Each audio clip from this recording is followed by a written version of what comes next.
Hi everyone, I'm Ian Harvey, massage therapist. This is my friend Christina. Hi! Today we're going to be talking about just a general routine for face and scalp massage. These can be very useful for clients who have head complaints, if they've got headaches, if they've got sinus pain. Just working on these muscles that refer up there can be great, but if you ignore the areas that are in pain themselves, if they have frontal headaches and you're not working on that frontal region, then you might not be getting the problem from every angle. So let's have a look at a couple of tips and tricks, but keep in mind there's really no way to go wrong with a face and scalp massage. Start your face massage with clean hands. If I'm going to be working on the face, I like to start the massage there. So if I've got TMJ work to do, or if I'm going to be working in the frontal region, etc., I start the massage here.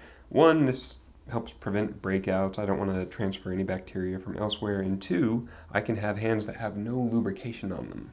So I've got no lotion, I've got no oil. I'm just using the naturally occurring oils on the face, which provide just enough glide so that we can make this a nice myofascial type of face massage.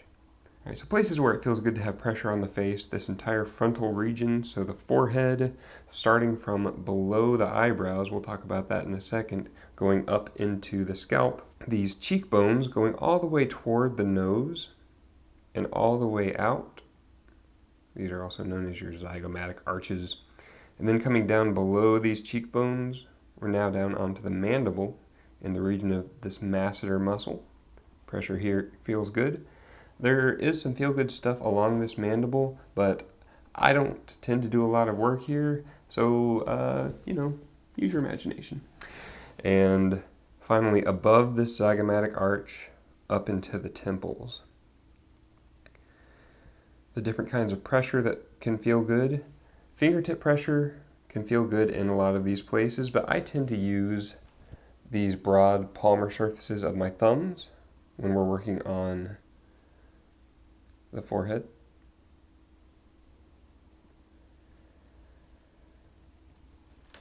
I'll use broad pressure when I'm working toward the nose on this zygomatic arch.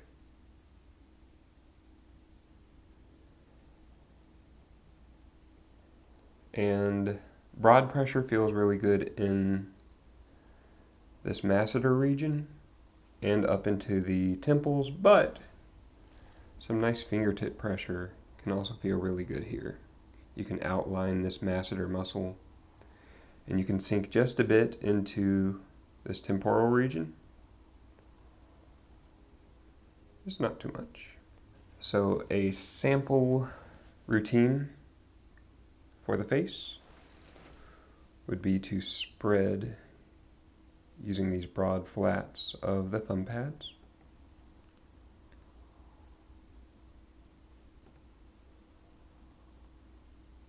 Go slowly with this. Allow yourself to melt through this tissue.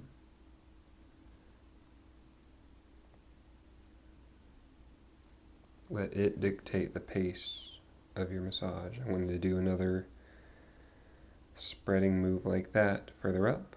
We're working with a lot of thick white fascia here and with muscle.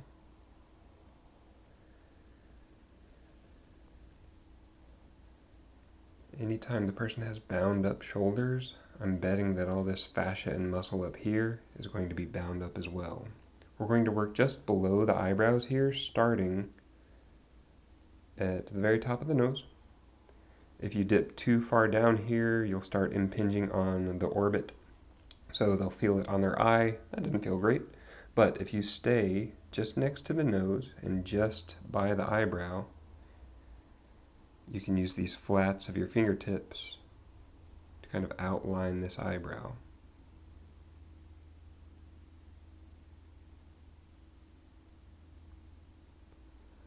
Coming into the temples, you can use that fingertip pressure. Explore the anatomy of these bony landmarks here. Feel for that little depression in the temporal region. The temporal bone has a thinner section of bone here where some very feel-good muscle lives, but that's not something that we would want to exert 50 pounds of pressure straight in on. But as long as you keep that pressure angled and oblique, that'll be just fine. And then coming down to the bottom of this mandible, we can scoop up all of this lateral face tissue. If the person has TMJ problems, some nice myofascial melting in this region can be super helpful.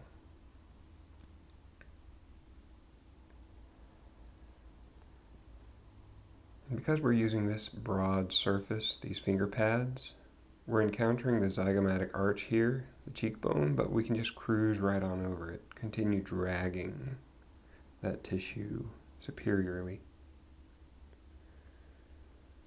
Coming back up into the temples, and then up into the hairline. We're always thinking origin to insertion and beyond. With myofascial release, we're always thinking broad sheets and going past where those attachment sites are. And we can do some nice fingertip pressure in the jaw here. You can palpate for that more anterior border of the masseter muscle.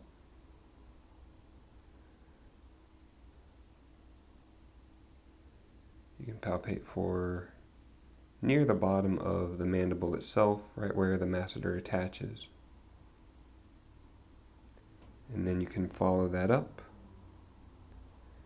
You can stay near the ear here and apply some pressure directly up toward that zygomatic arch. So I'm angling it up superiorly. This can be a good place to relieve some tension in the jaw if you just hang out there for a while and wait for some melting. And you can incorporate the area just in front of the ear. I've got one finger behind the ear, one in front, each exerting a little pressure.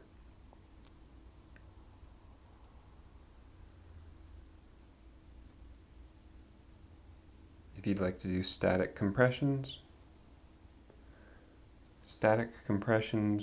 right here where the eyebrow meets the nose can relieve sinus pressure and can feel important for some orbital or frontal headaches. Static pressure that's angled superiorly in this frontal region, hang out there, wait for that to melt away, that can help with some frontal headaches.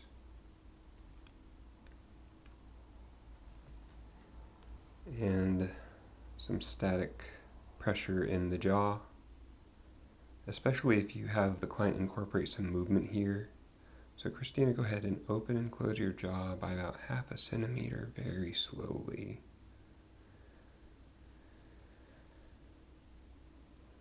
And that's perfect. Some clients will do this a bit too quickly, so just have them slow it down. And close, and then open again, and repeat that a couple of times. And listen to the sensation that's under your fingertips. And I mean that metaphorically, we're not actually listening, we're feeling. And wait for some of that softening to happen. And Christina, you can rest your jaw. For people with TMJ pain, I would allow them to do that a little while longer. Something else nice about facial massage is that it can be a powerful parasympathetic nervous system activator. It's really good for de-stressing. Any or all of these moves, you can come up into the scalp. And with the scalp, I like this fingertip pressure, but go slowly with this.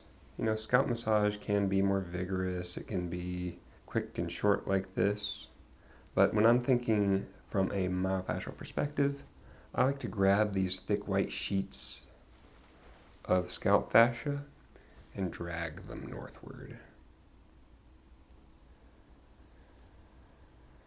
It'll still feel good, and it'll affect the fascia all the way down the skull.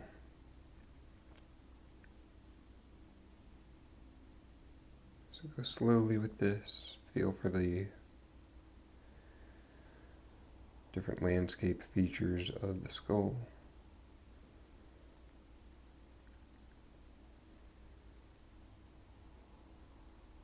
And as you approach the most superior portion, you can let your fingers come together.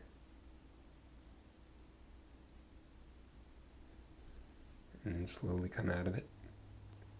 Another way of approaching that is to start with your thumbs and let them kind of lead the way. They can cross over past each other. I know you can't see this because my thumbs are hidden in hair, but they're crossing past each other and then they're crossing away again. And I'm bringing my fingers toward my thumbs right now.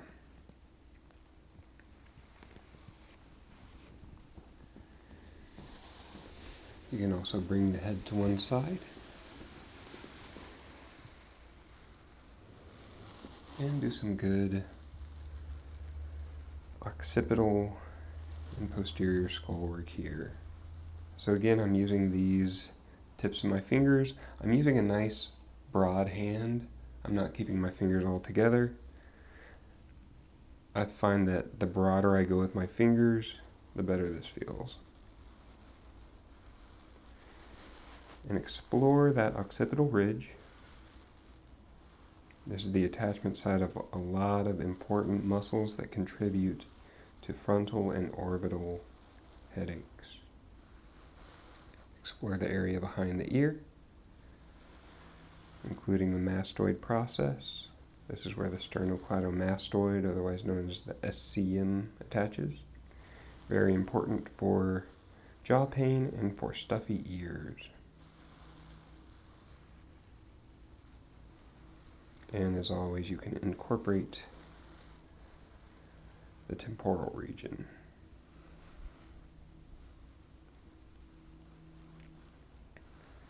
Whenever I'm considering doing a scalp massage, I always discuss this with my clients first because they can come out of the massage looking like they've been in a windstorm.